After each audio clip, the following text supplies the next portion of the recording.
오늘 본문의 말씀은 히브리서 10장 본문입니다. 하나님께 나아가자라는 제목으로 은혜를 나누고자 합니다.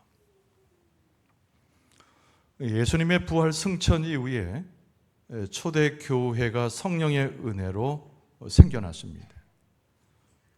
그 이후로 2000년의 세월이 흐르게 되었지요. 중간에 마틴 루터의 종교개혁 이후에 개신교로 불리는 우리 기독교가 탄생을 했습니다. 구교와 다르게 우리는 여러 가지의 모습을 갖고 교회가 발전하고 그 신앙과 그 은혜를 입어왔습니다. 그런데 많은 사람들이 근래에 들어서 이런 질문을 해요. 우리의 삶의 문제에 성경은 과연 유효한가? 라고 하는 질문입니다. 젊은 시절을 바쁘게 지내야 하고 결혼할 때 성공적인 결혼도 해야 하고 자식을 낳으면 양육시켜야 하고 직장에서도 꽤 괜찮은 조건에서 생활해야 하는데 하나님의 말씀의 원초적인 그 원리와 주의 말씀이 과연 우리들의 삶에 유효한가라고 하는 질문입니다. 그러나 이 질문들 앞에서 우리는 성경적인 답변을 찾고 거기에 대한 우리의 마음의 확신을 갖는데 그렇지 않다라고 하는 답변을 주게 됩니다. 성경에 나오는 수많은 교리와 현재 우리의 삶에 얽혀져 있는 문제는 뗄래야 뗄 수 없는 밀접한 관계에 있기 때문에 그렇습니다. 하나님이 누구신지 성경은 우리에게 가르칩니다. 하나님과의 관계 가운데 나는 어떤 위치에 있는지도 일러줍니다. 그리고 그리스도인으로서 이 세상을 살아갈 때에 어떤 지혜를 가지고 어떤 말씀의 무기를 가지고 살아가는지로 성경은 역시 우리에게 일러주고 있습니다. 그리스도 안에서 우리에게 주어진 수많은 문제들을 해결해 나갈 때에 성경을 빼놓고 신앙을 빼놓고 우리의 삶을 이야기할 수는 없습니다.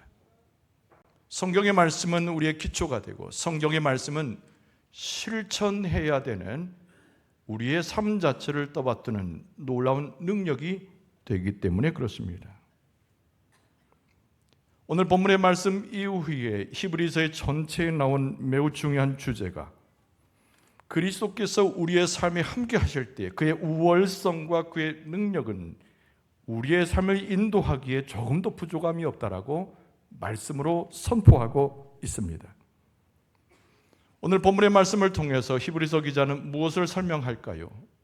우리가 과연 하나님 앞에 어떻게 나아갈 수 있으며 하나님의 말씀은 주어진 말씀은 우리에게 어떻게 소망의 능력이 되는가? 그리고 그리스도인으로 살아갈 때 이 말씀을 붙잡고 이 세상 가운데 정결한 하나님의 백성으로 어떻게 살아갈 것인가를 가르쳐주고 있습니다. 원론적인 것 같지만 성경에서 많은 곳에서 볼 수 있는 목격되는 구절 같지만 그러나 히브리서 기자는 이야기하기를 율법을 뒤로 하고 새로운 공동체에 들어온 그리스도인들은 그의 삶을 다 떠받치고 있고 말씀으로 모든 것을 인도하며 확신을 갖고 그의 삶을 살아야 된다고 권면하고 있습니다. 오늘 이 본문의 말씀을 함께하면서 1월에 새해와 다름없는 마지막 주 가운데서 이 말씀은 우리에게 도전이 됩니다. 오늘 함께 있는 이 말씀은 우리의 삶의 기초가 됩니다. 축복의 말씀을 드리면 이 말씀을 함께 상고하는 중에 하나님의 음성을 듣고 이 말씀이 우리의 삶과 연결되어지는 하나님의 능력인 것을 확인해서 하나님의 은혜 가운데 하나님의 축복을 받는 여러분의 삶으로 열매 맺어질 수 있기를 축복합니다. 오늘 본문의 말씀 속에서 우리는 첫 번째 주제를 찾습니다. 그것이 뭐냐면 우리는 하나님과 더불어 새로운 관계를 맺은 존재임을 알아야 된다는 거예요. 한번 따라서 합시다. 우리는 하나님과 새로운 관계를 맺습니다. 오늘의 본문의 말씀 훨씬 이전에 히브리서 4장 16절 우리가 너무나 잘 아는 구절에 우리는 하나님의 거룩한 곳에 이르기 위해서 하나님께서는 지성소에 이르기 위해서 부단히 하나님의 전에 이른다라고 우리를 가르칩니다. 히브리서 4장 16절, 그러므로 우리는 긍휼하심을 받고 때를 따라 돕는 은혜를 얻기 위하여 은혜의 보좌 앞에 담대히 나아갈 것이니라. 은혜의 보좌에 나간다고 그랬습니다. 여러분, 이 말씀은 무엇을 비유로 하는 것입니까? 이스라엘 백성 그리고 그 이후에 나오는 신앙의 우리들에게 있어서 하나님의 임재를 사모하는 것으로 나아가는 우리의 모습을 히브리서 기자는 그렇게 표현하고 있었던 것입니다. 하나님의 임재, 여러분, 성전에서뿐만 아니라 제사하는 장소에서뿐만 아니라 우리의 삶이 어떤 지경에 넓혀가고 무엇을 하든지 우리는 하나님의 임재 가운데 살아야 된다고 하는 너무나 당연한 하나님의 진리를 기억하고 있습니다. 여러분, 그러나 오늘 본문의 말씀은 히브리인들에게 보낸 히브리서 기자의 서신이기 때문에 이 서신을 마주하던 히브리인들은 그들의 제사와 하나님을 이해하는 방식으로 오늘 본문의 말씀을 받아든 것입니다. 여러분, 이스라엘 백성은 감히 성막이나 하나님께서는 성전에 있어서 지성소로 들어간다는 것은 상상할 수 없는 그들의 한계였습니다. 그것을 마음에 괜스레 확신해서 지성소에 아무렇게나 들어가서는 그들은 죽음을 면할 수 없었기 때문입니다. 하나님 얼굴을 봐서도 안 되고 하나님의 음성을 직접 듣는다는 것은 그들에게 최고의 두려움이었습니다. 여러분, 우리는 제사 방식을 성경을 통해서 확인합니다. 지성소에, 하나님 계시는 지성소에 들어갈 수 있는 유일한 사람은 대제사장 한 사람뿐이죠. 그것도 1년에 한 번씩 속죄일에 두려워 떨며 지성소를 들어가서 나와야 했습니다. 여러분, 지성소에 들어가기를 두려웠던 이스라엘 백성, 그러나 예수 그리스도를 통해서 변화된 신분을 가진 우리는 아까 읽어드린 히브리서 4장의 본문을 붙잡고 있습니다. 우리에게는 하나님의 임재가 필요하므로, 우리에게는 하나님이 계시는 지성소에 들어가 그분을 만나야 하므로 이 말씀은 우리에게 너무나 중요한 것입니다. 이스라엘 백성과 우리의 모습은 별반 다르지 않습니다. 그런데 우리가 지성소에 들어갈 수 있다고 확신하는 이 말씀은 우리가 무엇을 갖고 있기 때문이 아니고 정확히 말해서 예수님의 흘리신 십자가의 예수님의 피 때문에 우리는 그것을 의지하여 하나님의 계시는 지성소, 그 임재를 경험하여 들어갈 수 있음을 증언하고 있습니다. 우리는 아무것도 행한 것이 없고 도덕적으로도 완벽하지 않지만 우리의 공로가 아니라 예수께서 십자가에서 흘리셨던 그 보혈의 공로를 통해서 우리는 하나님 앞에 담대히 갈 수 있음을 가르치고 있습니다. 히브리서 4장 본문이 그러했거니와 오늘 본문의 말씀 19절 이하는 이 모든 하나님 앞에 나아가 하나님과의 관계를 맺는 백성에 대한 묘사가 오늘 본문의 말씀에 자세히 나옵니다. 19절 이하를 읽어드리면, 그러므로 형제들아, 우리가 예수의 피를 힘입어 성소에 들어갈 담력을 얻었나니 그 길은 우리를 위하여 휘장 가운데로 열어 놓으신 새로운 살 길이요 휘장은 곧 그의 육체니라. 예수 그리스도의 피, 그 피의 공로를 통해서 우리는 이스라엘과 별반 다르지 않고 무서웠던 그들의 공포를 여전히 가지고 있지만 그것을 넘어서서 하나님의 존전에 들어갈 수 있음을 증언하고 있는 것입니다. 부활하여 다시 사신 예수 그리스도께서, 지금도 생명으로 주가하시는 예수 그리스도께서 우리를 붙잡으심으로 우리는 하나님과의 새로운 관계를 형성하기 위한 하나님의 임재의 장소로 나갈 수 있음을 우리는 마음 가운데 확신할 수 있습니다. 여러분, 예수님께서 이 땅에 오셨던 2000년 전에 유대인들은 많은 것으로 부담스러워했습니다. 예수 그리스도가 과연 우리가 기다렸던 메시아였는가? 라고 하는 질문 속에서 방황했습니다. 하나님의 자녀이거든 어찌 육체를 가지고 왔는가? 그가 구세주라고 말하면서 우리와 별반 다르지 않는 왜 육체를 가지고 있는가?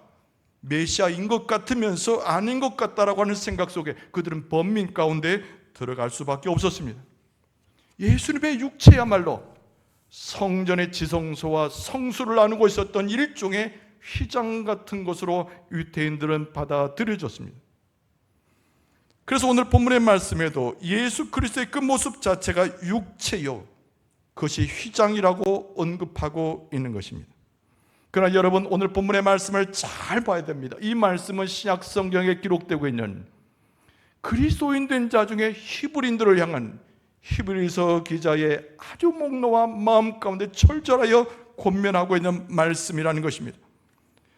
위대한 제사장 예수 그리스도, 이것이 오늘 본문의 말씀에 나오는 히브리서 기자의 주장입니다. 사람인 대제사장이 아니라, 사람이 제단에 나아가는 제사장이 아니라 예수님께서 우리를 성소에 우리를 이끌어 가시는 직접적인 제사장이 되었다고 오늘 말씀하고 있습니다. 그런데 오늘 본문의 말씀을 자세히 보면 21절에 또 하나님의 집 다스리는 큰 제사장이 계심에 그랬습니다. 예수님께서는 제사장이 되셔서 하나님의 임재인 존전으로 우리를 이끌어 가시는데, 그의 피의 공로를 통해서 무지한 우리들을 이끌어 가시는데, 하나님의 임재가 임하는 장소가 성막과 성전만이 아닌 우리의 심령과 예수님과 함께하는 그 자리에 하나님이 임재하고 계심을 강조하고 있는 것입니다.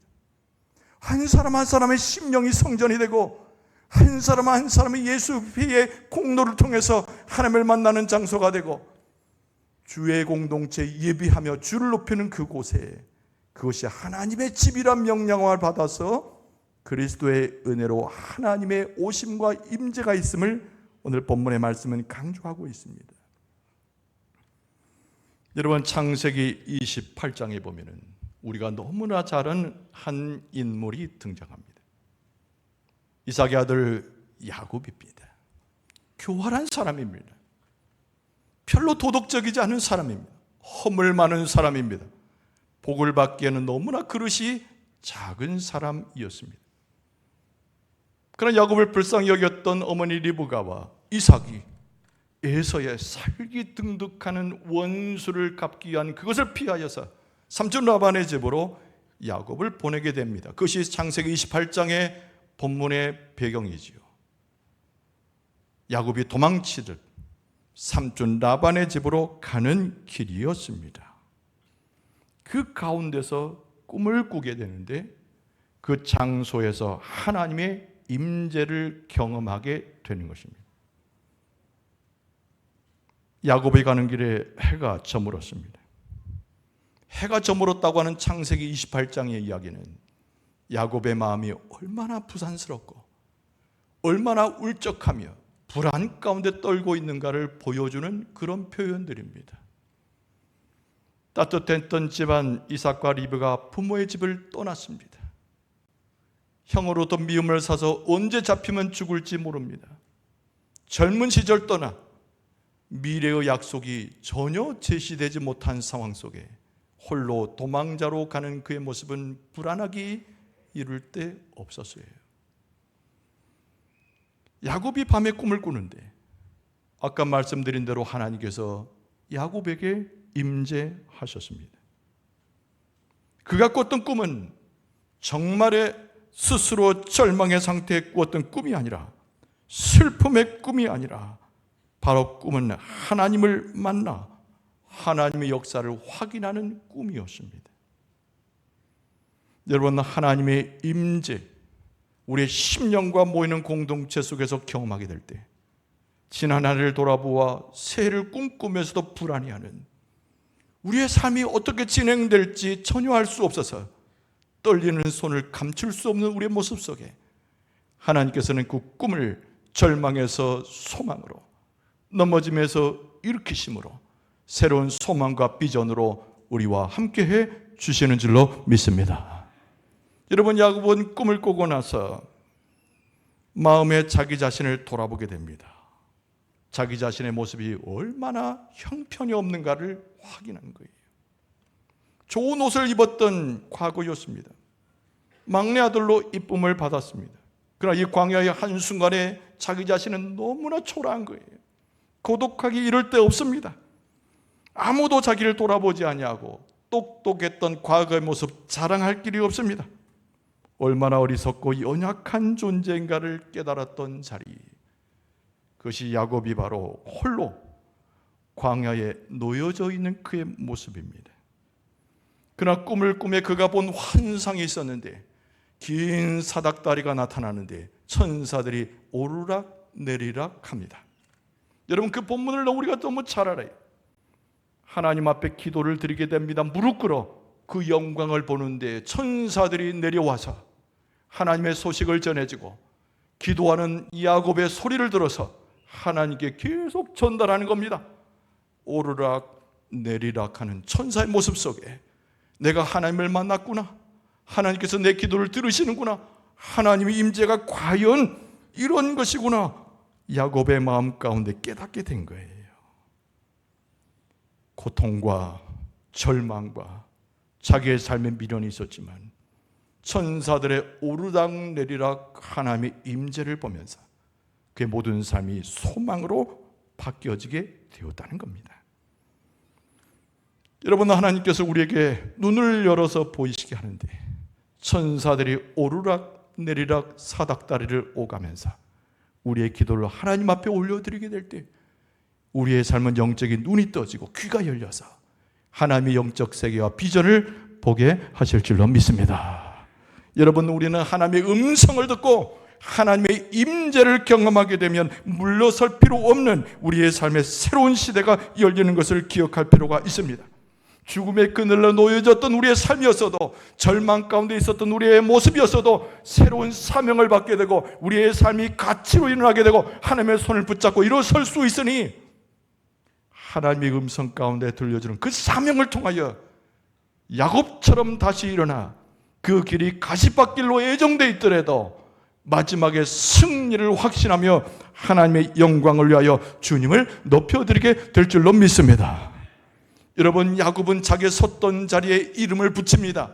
그것이 다른 것이 아닌 베델이라고 하는 이름을 붙이는데 이 베델이라는 말 자체가 하나님의 집이란 뜻입니다. 오늘 본문의 말씀에 나오는 히브리서 기자가 이야기하고 있는 하나님을 만나고 임재를 경험하는 하나님의 집, 야곱이 이미 선포하여서 미련하고 연약하고 아무것도 없는 자에게 나타나신 하나님의 역사를 기념하여 그 자리를 베델, 하나님의 집이라 했습니다. 여러분, 창세기 28장 17절에 뭐라고 이야기했습니까? 두렵도다 이곳이여, 이것은 다름 아닌 하나님의 집이요 이는 하늘의 문이로다 하고, 야곱이 아침에 일찍 일어나 베개로 삼았던 돌을 가져다가 기둥으로 세우고 그 위에 기름을 붓고 그곳 이름을 베델이라 하였더라. 할렐루야. 우리가 모이는 자리가 베델이요, 여러분의 성전에 들어가는 심령과 삶 자체가 베델이요, 하나님께서 붙들어 역사하실 때 우리는 하나님을 만나는 것에 성공하고 하나님의 임재를 경험하여서 새로운 비전을 갖고 하나님의 축복을 얻는 길로 나아가게 될 줄로 믿습니다. 여러분, 두 번째 주제는 우리는 믿음으로 하나님께 나가야 됩니다. 그냥 나가는 것이 아니에요. 여러분, 재물을 가지고 나가는 것이 아닙니다. 우리의 과거의 업적을 가지고 나가는 것이 아닙니다. 믿음으로 하나님 앞에 나가는 거예요. 따라서 해봅시다. 우리는 믿음으로 하나님을 가까이 해야 합니다. 하나님께 나아간다고 하면서 멀리 있어서는 안 됩니다. 가까이 가는데 무엇을 가지고 갑니까? 그리스도의 십자가, 하나님의 온유하심과 그 성품을 믿는 믿음을 가지고 하나님 앞에 가까이 가야 됩니다. 오늘 본문의 말씀 22절 하반절에 보면은 하나님께 나아가자 그렇게 썼습니다. 하나님께 나아가자. 그리고 세 가지 간단한 주제를 성경에 구절구절 썼습니다. 첫 번째는 참된 마음이 믿음이라고 그랬어요.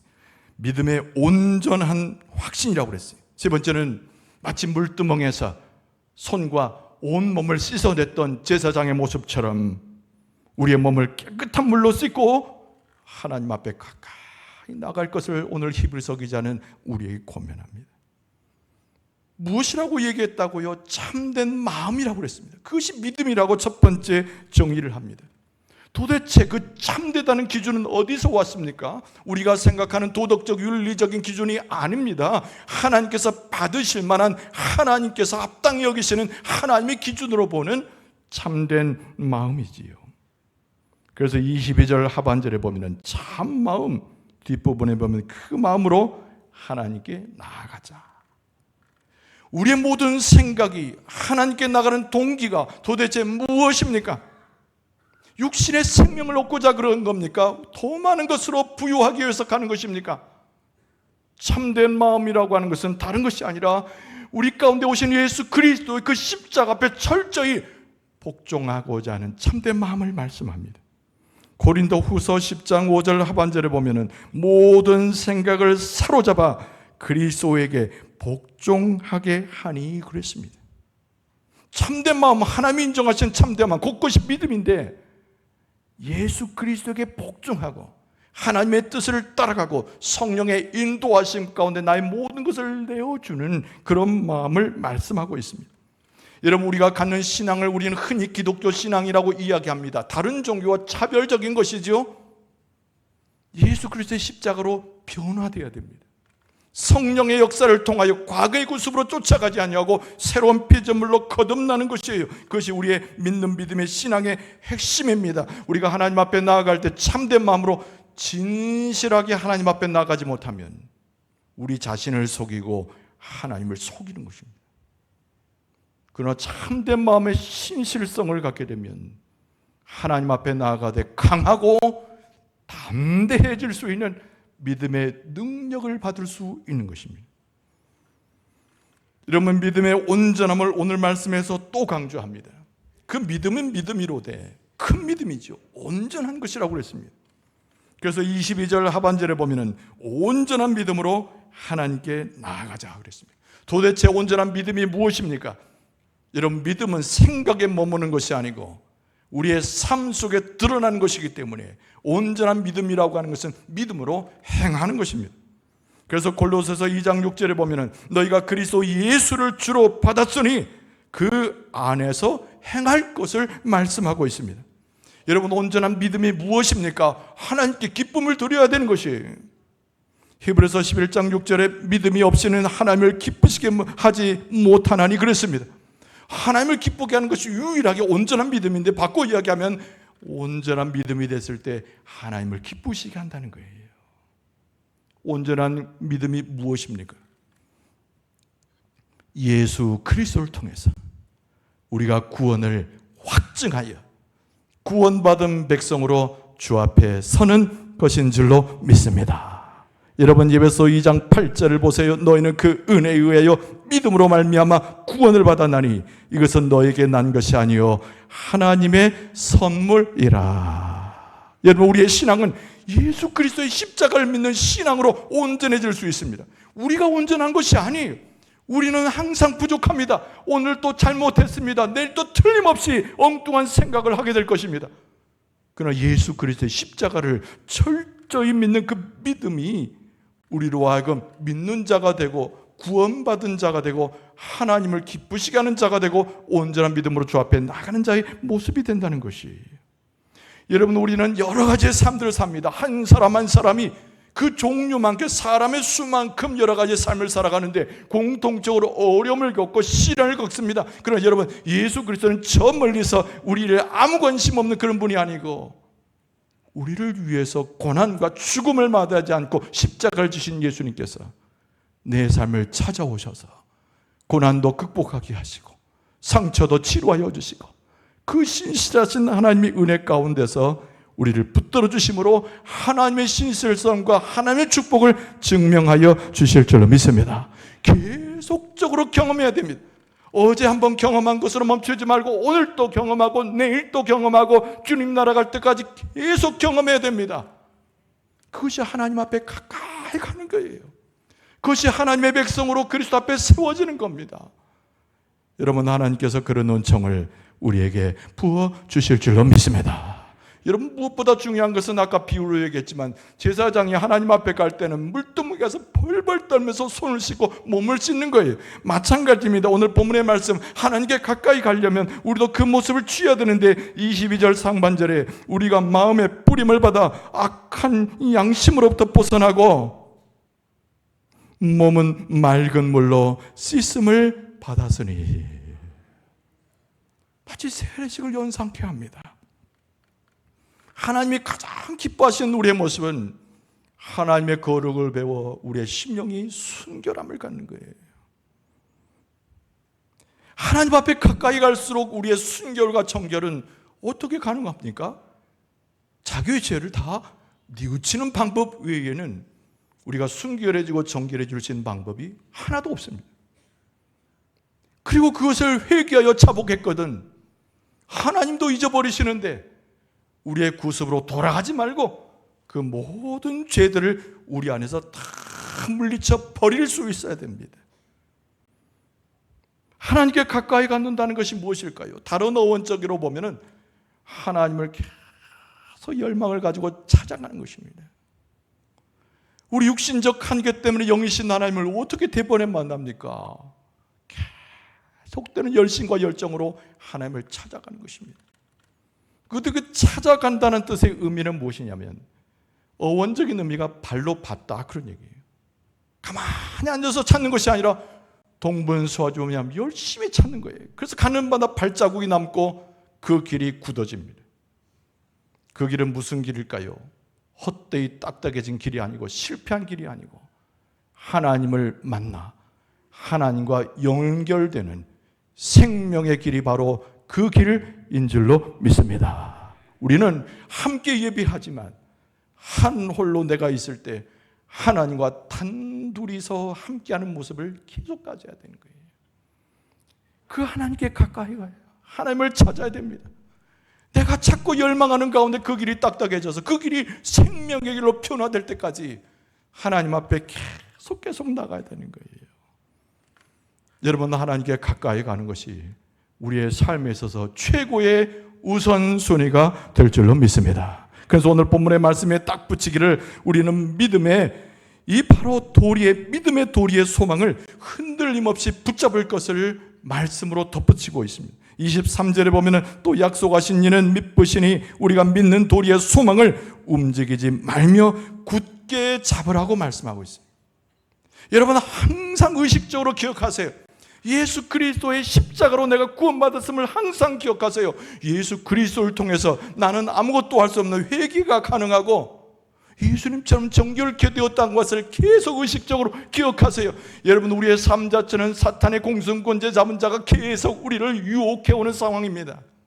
죄를 지으라고 내 손을 붙잡아 가는 거예요. 여러분, 그때 우리는 끌려갈 수밖에 없는데 그때 기억해야 됩니다. 나를 구원하신 예수 그리스도, 내게 생명을 주신 예수 그리스도, 하나님께 가까이 가서 내 삶을 회복시킨 예수를 의식적으로 영적으로 기억할 수 있어야 됩니다. 유혹이 들어올 때 미워하게 됩니다. 분열하게 됩니다. 세상 것을 쫓아가게 됩니다. 그럴 때 기억하셔야 돼요. 예수 그리스도께서 십자가로, 그 십자가의 죽음으로 나를 속량하신 그 은혜를 의식적으로 믿음의 고백을 통해서 기억해야 됩니다.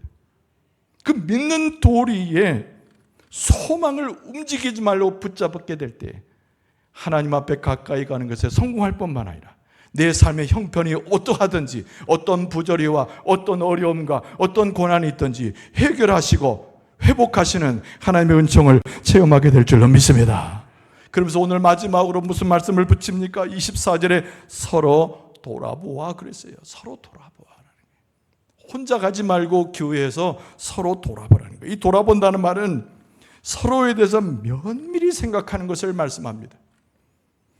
믿음은 하나님과 내 관계에서 매우 중요한 개념이지만 믿음을 이루는 방식은 함께 가는 거예요. 그래서 오늘 본문의 말씀 가운데 돌아보되 서로 돌아보라는 겁니다. 내 몸을 아끼듯이, 나를 생각하듯이, 나의 마음을 걱정하듯이 내 형제와 자매를 면밀히 생각하는 겁니다.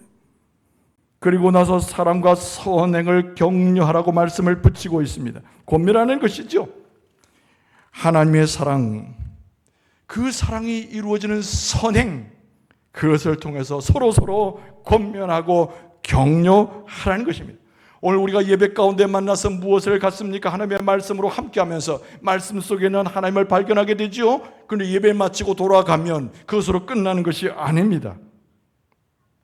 다른 신자들과 어려운 자들을 만나서 예수 그리스도께서 우리와 함께 하셨던 그 길을 우리의 삶 가운데서 계속 쫓아가야 되는 거예요. 오늘 장로님 통해서 고통당하는 자를 돌아보는 교회, 하나님께 감사하는 교회, 새롭게 말씀과 기도로 충만한 교회를 위해서 기도하지 않았습니까? 이 기도가 우리의 기도가 돼야 되는 거예요.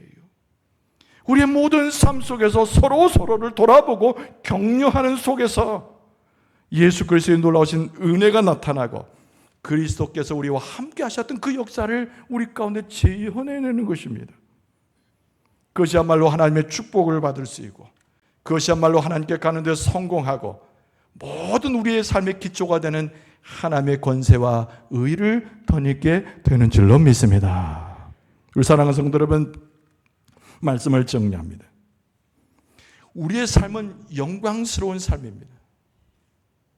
우리의 껍데기만 봤을 때는, 인간적인 면을 봤을 때는 부질없지요. 그러나 예수 그리스도를 통해서 우리의 삶은 영광스러운 삶이라고 정의할 수 있습니다.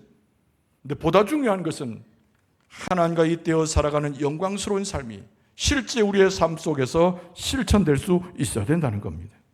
그래서 오늘 본문의 말씀은 세 가지를 일렀습니다. 기억하셔야 됩니다. 첫 번째는 하나님께 늘 나아가야 된다는 거예요. 두 번째는 날마다 하나님께 부르짖어서 우리의 믿음이 나를 붙들어 가도록 붙잡고 믿음의 도리를 따라 가는 것입니다. 세 번째는 깨어서 실천적인 믿음을 통해서 나누며 하나님의 역사를 이루어 가야 되는 것입니다. 사랑하는 성도 여러분, 하나님께서 이 말씀을 오늘 우리가 같이 보게 하시고 이 말씀을 나누게 하시니 이 말씀을 통한 하나님의 축복과 권세와 능력이 여러분과 저에게 내리신 하나님의 선물이 될 줄로 믿습니다. 다시 한번 주의 말씀에 일깨움 받아서 깨어서 주의 말씀을 깨닫고 말씀 속에서 하나님의 역사를 다 경험할 수 있는 여러분과 저의 모습 되어줄 수 있기를 주의 이름으로 축원합니다.